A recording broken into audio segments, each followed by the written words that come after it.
Bukan cuma gigit orang, Sawang sampai sujud ke Siti TKW minta tolong tak dipulangkan ke Taiwan.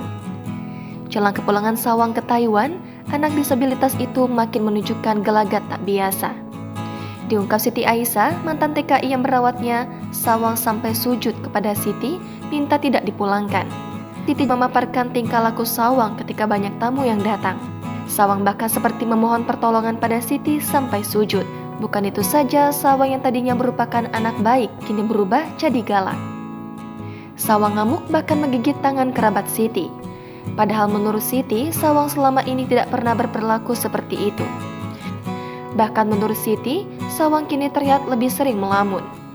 Diketahui kepulangan Sawang ke Taiwan sudah dijadwalkan sebentar lagi. Awalnya, Siti dan Sawang akan berangkat ke Taiwan pada tanggal 3 Juli mendatang.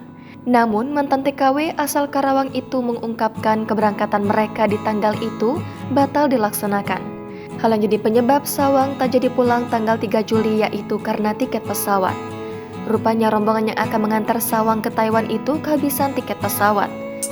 Kami terbang tanggal 5 dan itu tanggal 5 saya pagi-pagi banget ke sana karena serah terima juga dari pihak semua kumpul di sana. Nanti kita langsung ke imigrasi, nanti saya ditemani, kita terbang 5 orang, tadinya kan 4 orang, sekarang tambah lagi 1 orang yang berkenan untuk mendampingi saya, itu dari pihak medis. Tak sendirian, Siti pun didampingi saat mengantar Sawang sesuai permintaannya.